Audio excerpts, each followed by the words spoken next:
Buenos dias na todo. Kindly watch this video, listen, and react before it's too late. The next batch of the lost waiting for cremation are laid out in the hospital chapel before collection. Their families couldn't even say goodbye. They're all in quarantine.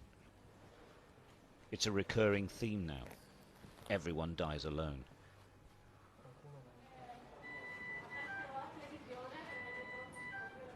They came from here, the hospital's intensive care unit, which is on the brink of collapse. This is what it looks like when the virus overwhelms, and here in Lombardy, it's overwhelming.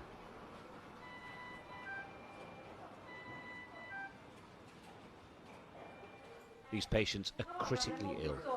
In all probability, they won't make it. The staff have no cure available to them. They're just trying to keep them alive. Every 13 to 16 hours, they turn the patients over to relieve the pressure on the lungs. Without doubt, she wouldn't survive without constant attention. The patients are highly contagious. Where possible, they're observed from a distance, but most of the time, that isn't possible.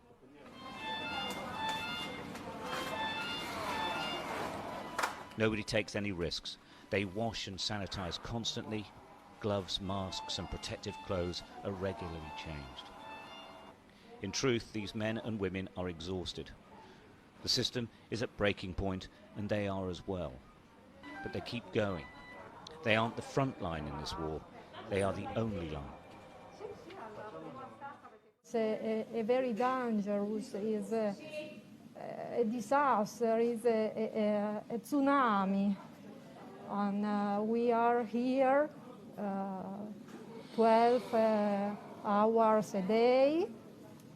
Only we are go to home for a few hours and come back here for the work, because we are here for the patients. The first, perhaps only bit of good news for the teams here is this man. We couldn't approach him, he's still too weak, but he waved. He is recovering. After 2 weeks, he is getting better. In that 2 weeks, though, not one other person on this ward improved, or worse, they died. What's really interesting here is that now they've had to extend the intensive care unit, but now it is absolutely full. It's absolutely full in every hospital in Lombardy. They're hoping that some can be taken away. And the other really frightening development is that the patients are getting much, much younger because they are not being treated in hospital because there's no room for them. And that is a big, big change, because the virus has mainly affected the older age groups. Now they're talking about people in their 30s and 40s. That hasn't been seen anywhere so far. The only illnesses being treated in Cremona Hospital now are linked to the coronavirus, and it's spreading.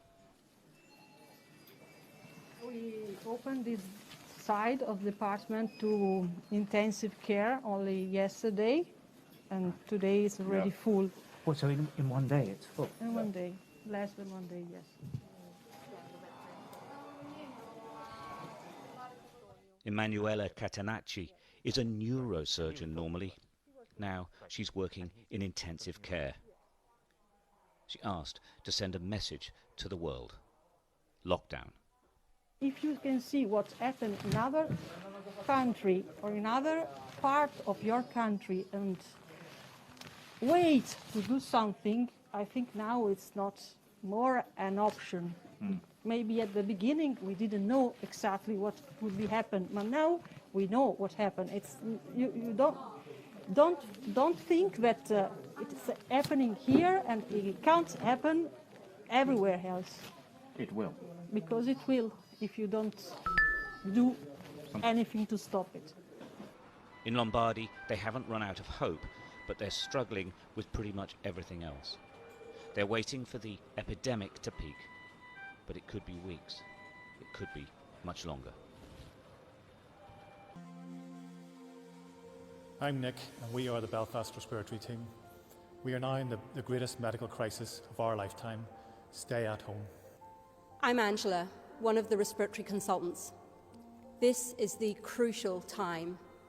This is not a rehearsal. You will only have one chance at this. Stay at home. I'm Claire. I'm a respiratory nurse. You can play your part to enable us to play ours.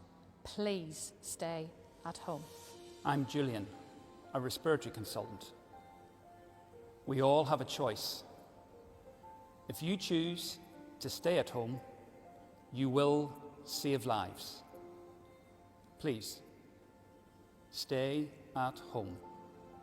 I'm Susie. I'm a respiratory consultant and I've been a doctor for 35 years. We are facing our greatest challenge and we're frightened. Help us.